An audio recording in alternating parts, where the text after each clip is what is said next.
Queridos irmãos e irmãs, que o Espírito Santo esteja sobre todos nós neste momento, em que nós queremos refletir em Sua Santa Palavra. E mesmo sendo o Dia dos Pais, nós queremos dar sequência ao texto de Eclesiastes que nós estávamos já conversando nos cultos anteriores. E hoje nós temos o texto de Eclesiastes, capítulo 7, versículos 1 a 14, e ali diz o seguinte: melhor é a boa fama do que o unguento precioso, e o dia da morte melhor do que o dia do nascimento. Melhor é ir à casa onde há luto do que ir à casa onde há banquete, pois naquela se vê o fim de todos os homens, e os vivos que o tomem em consideração. Melhor é a mágoa do que o riso, porque com tristeza do rosto se faz melhor o coração. O coração dos sábios está na casa do luto, mas o dos insensatos na casa da alegria. Melhor é ouvir a repreensão do sábio do que ouvir a canção do insensato. Pois qual o crepitar dos espinhos debaixo de uma panela, tal é a risada do insensato. Também isso é vaidade. Verdadeiramente a opressão faz endoidecer até o sábio, e o suborno corrompe o coração. Melhor é o fim das coisas do que o seu princípio, melhor é o paciente do que o arrogante. Não te apresses em irar-te, porque a ira se abriga no íntimo dos insensatos. Jamais digas, por que foram os dias passados melhores do que estes? Pois não é sábio perguntar assim. Boa é a sabedoria havendo herança, e de proveito para os que vêm do sol. A sabedoria protege como protege o dinheiro, mas o proveito da sabedoria é que ela dá vida ao seu possuidor. Atenta para as obras de Deus, pois quem poderá endireitar o que ele torceu? No dia da prosperidade goza do bem, mas no dia da adversidade considerem que Deus fez tanto este como aquele, para que o homem nada descubra do que há de vir depois dele. Estas são as palavras, e baseado nesse texto queremos pensar no tema: a sabedoria divina dá vida ao seu possuidor. Irmãos, nós já temos falado um pouco sobre sabedoria lá no capítulo 2, versículo 12 a 17. Inclusive, se vocês quiserem rever essas mensagens, vocês poderão acessar aí o meu canal no YouTube, estão todas lá postadas, todo do texto anterior de Eclesiastes. Aqui nós temos um texto que tem algumas comparações entre a sabedoria e a tolice. Tá? Aqui começamos então com algumas, pensando em uma sabedoria, uma comparação que ele usa, já logo no primeiro versículo. Ele fala da boa fama, do bom nome. E um bom nome é especial, é bom nós termos um bom nome. Vocês já pensaram como é gostoso quando você vai em um lugar e as pessoas dizem assim: ah, sim, para esse aí é tranquilo, pode emprestar. Ou, esse tem um nome limpo na praça, esse tem um bom nome. E é realmente isso que alegra o coração da gente. É interessante pensarmos sobre o nosso nome. E como é bom você ouvir que o seu nome, ele tem um alto conceito na sociedade. Seja lá de quem for. Quando eles pronunciam o seu nome já dá segurança para quem o ouve. Isso é fama, isso é bom, isso alegra o nosso coração. E é isso que Deus quer conservar. Deus se preocupou tanto em conservar o bom nome das pessoas, o seu nome, Em vez de nós falar do outro, vamos falar do seu. Deus pensou e se preocupou com isso, em conservar o seu nome. E nós ajudarmos a conservar o bom nome das outras pessoas. Ele fez um mandamento exclusivo sobre isso. Ele diz: não dirás falso testemunho contra o seu próximo. Com esta ordem, Deus está dizendo: cuidem da fama do outro. Conserva o bom nome que ele tem. E uma das coisas que Martinho Lutero, ele dá uma boa indicação aqui, ele diz, para que a gente interprete tudo da melhor maneira. Ao mesmo tempo, para conservar o bom nome da pessoa. Então nós não vamos levantar falso testemunho contra o nosso próximo. Vocês sabem, irmãos, que construir um bom nome não é fácil. Quanto tempo você levou para construir o seu nome na sua empresa, no município em que você mora? Quantos anos você levou para que isso acontecesse de fato e de verdade? Agora vocês sabem que uma pessoa pode destruir o seu nome em poucos segundos, inventando uma mentira a seu respeito, inventando uma história a teu respeito. E vocês sabem que depois que se espalha uma fofoca, uma mentira, nem sempre nós conseguimos consertar aquilo que foi dito. Mesmo que a pessoa mesmo admita que ela inventou e que ela só quis estragar o seu nome. Mas uma pedra lançada, dificilmente você a pega de volta. E assim é quando nós inventamos fofoca a respeito dos outros, só para estragar o seu nome. Atualmente, vocês sabem que os fóruns estão cheios de processo, de pessoas que tiveram seu nome difamado em certas situações, seja lá, porque o outro que levantou a acusação não tinha como provar. E vocês sabem que eles fazem isso para justamente dizer assim: eu quero ser reparado num dano que a pessoa me causou. Mas a minha pergunta é: será que eu recupero o dano causado com dinheiro? Na minha visão, não. Não recuperamos um dano que é causado. E a gente tem que se preocupar com isso. Atrás de uma justiça, as pessoas entram com processos para recuperar a sua boa fama e o seu bom nome. Isso é entre nós. Mas e com Deus? Com Deus. É interessante vermos que Deus também se preocupou com o seu bom nome. Ele diz lá no 2º mandamento: não tomarás o nome do Senhor teu Deus em vão, pois o Senhor não terá por inocente o que tomar seu nome em vão. Deus quer que o seu nome seja preservado, cuidado. E nós temos como cristão o cuidado de fato fazer isso. Preservar a boa fama de Deus. E como é que eu posso estragar a fama de Deus? E aí vamos pensar se nós, em alguns momentos, não estragamos a fama de Deus.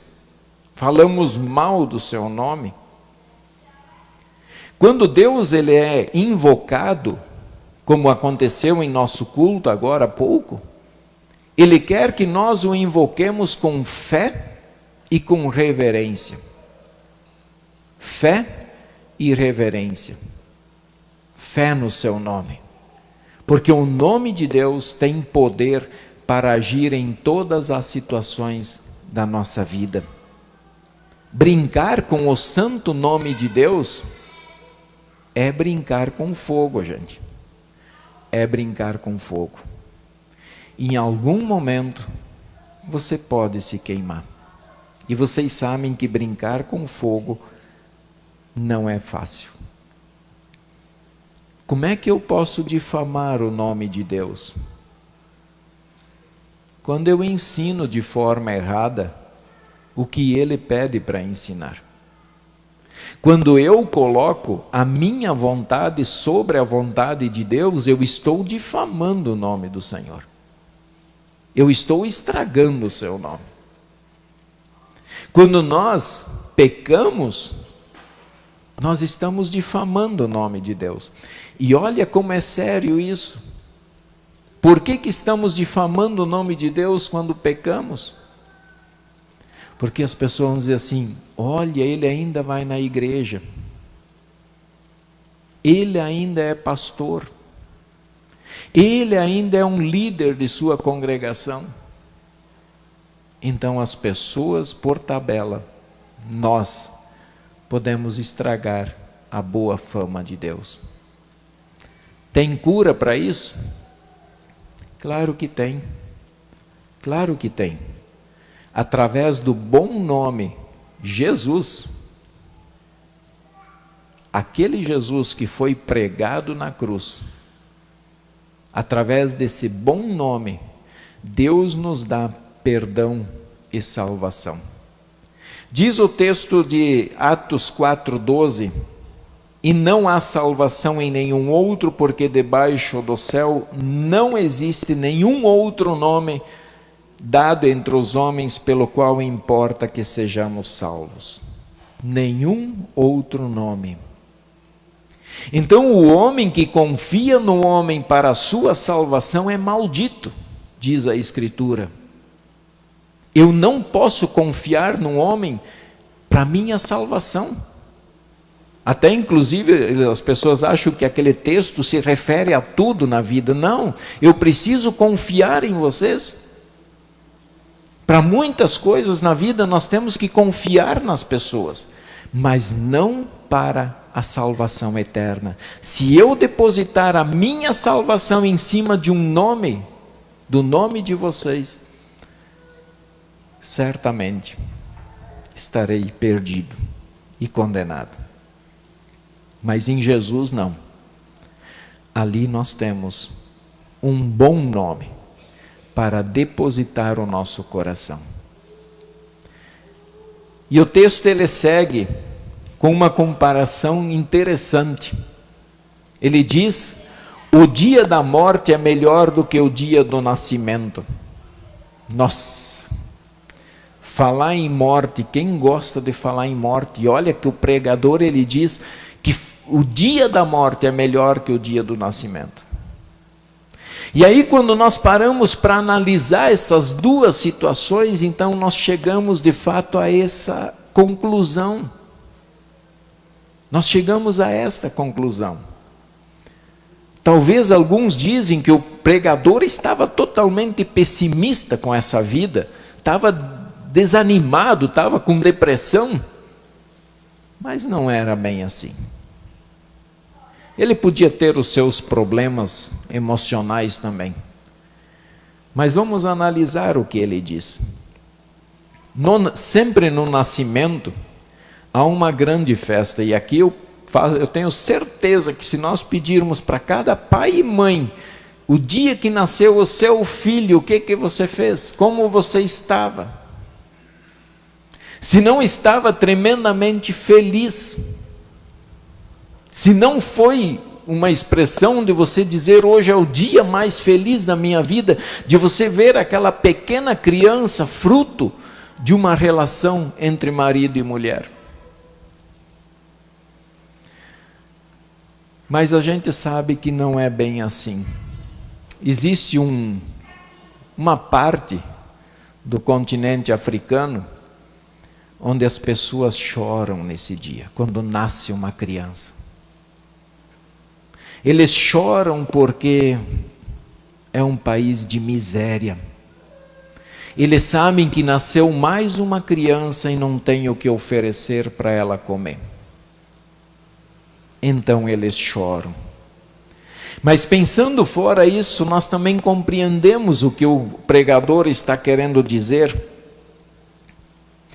Quando eu pego uma criança recém-nascida, então nós podemos olhar para a vida dela para frente e dizer e pensar quantos serão os pecados que ela vai praticar e quais serão esses pecados. Será que ela irá se arrepender disso? Quando eu olho para frente numa vida de uma criança recém-nascida, quais são as dúvidas que elas têm e que elas terão? Quantas dúvidas talvez vão arrancar até mesmo do coração dela a fé verdadeira? Quantas mortes esta criança ainda vai ver neste mundo? Quanta miséria ela ainda vai acompanhar, assim como nós estamos acompanhando em nossos dias, nos últimos 3 anos. Quantas bombas essa criança ainda vai ver ser jogado na cabeça das outras pessoas?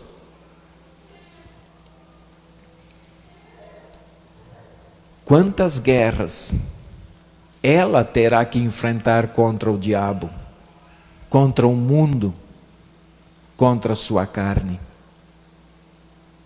Se nós pudéssemos pegar estes inimigos e eliminá-los completamente, mas nós não podemos. Esses inimigos, o único que venceu é Deus. E a única forma de nós estarmos de fato protegidos desses inimigos é estar em Deus. É contra as potestades, é contra as forças espirituais do mal que uma criança ainda vai ter que lutar. Irmãos, e o dia da morte? O dia da morte ele é diferente. Na morte nós vamos ver o fim de todo o sofrimento. Inclusive muitos de vocês já num sepultamento já falou para mim, agora descansou. Porque o seu sofrimento era grande. Agora não terá mais que enfrentar as lutas internas do seu coração. Não terá mais que enfrentar o pecado, não terá mais Satanás e seus anjos, porque aquele que morre no Senhor descansa de fato de todas as suas lutas, de todas as suas fadigas. Enfim, o texto ele traz muitas coisas para refletirmos, porém quero encerrar esse momento com as palavras do versículo 12, que diz assim: a sabedoria protege do mesmo modo que o dinheiro, mas a vantagem da sabedoria é que ela dá vida ao seu possuidor. Dinheiro protege? O dinheiro pode comprar quantas seguranças você precisa para cuidar da sua vida e da sua família. Ele diz, quem tem dinheiro protege. Se uma pessoa não consegue fazer por ela e ela tem dinheiro, ela paga para que os outros façam. É nesse sentido que ele diz que protege. Mas tem algo importante aqui. A vantagem da sabedoria é que ela dá vida ao seu possuidor. E responda lá no seu coração, você tem esta sabedoria? Eu não estou falando de conhecimento do mundo, de agronomia, de tecnologia. Eu estou falando da sabedoria de Deus. O temor do Senhor é o princípio da sabedoria. E você tem o temor ao Senhor? Você confia nesse Senhor? Você tem o seu coração neste Senhor? Se você o tem no Senhor, então você é sábio. E então você vai descansar. Então quem tem essa sabedoria em Cristo, tem vida e vida eterna. E nesse final de semana, irmãos, nós comemoramos o Dia dos Pais. E para você que é pai, você sabe que a batalha é dura. O cristão sabe que aquilo que eu falei aqui na frente para os padrinhos e para os pais das crianças batizadas, que a luta é dura, é dura. Essa luta não é para qualquer um. Essa luta é para aquele pai que clama pelo Senhor para vencer. E se você quer que o seu filho seja sábio, lute pelo seu filho. Lute pelo seu afilhado. O pai que diz assim, eu vou deixar meu filho escolher, ele está entregando o seu filho para o diabo. Porque ele não quer nem lutar pelo seu filho. Ele não quer nem ensinar ao seu filho o caminho de Deus. E o pior que muitos tomam essa decisão até mesmo com relação ao batismo. Vou deixar ele escolher, pois eu digo a você, pai, você está redondamente enganado. Você não está nem com vontade de lutar pelo seu filho. Essa liberdade que muitos querem e acham que dão ao filho, isso não é liberdade, isso é escravidão das trevas, que está submetendo o seu filho. Pai, Deus sabe que a sua missão não é fácil. Ele é pai. Ele conhece cada um dos seus filhos. Ele me conhece. Ele sabe que filho eu sou. Ele sabe que filho é você. Então ele sabe que ser pai não é fácil. Mas ele está aqui para te dar força. Ele quer que você dê essa sabedoria. Ele não quer que o seu filho seja tolo, mas ele quer que o seu filho seja sábio. Para que esta sabedoria nele dê a ele a vida eterna. Continue firme. Não desanime. Não baixe a cabeça diante das dificuldades, pai. Lute pelo seu filho e pela sua família, porque essa com certeza é a vontade do Senhor. Que Deus assim guarde você na sua missão de pai e toda a sua família para a vida eterna. Amém.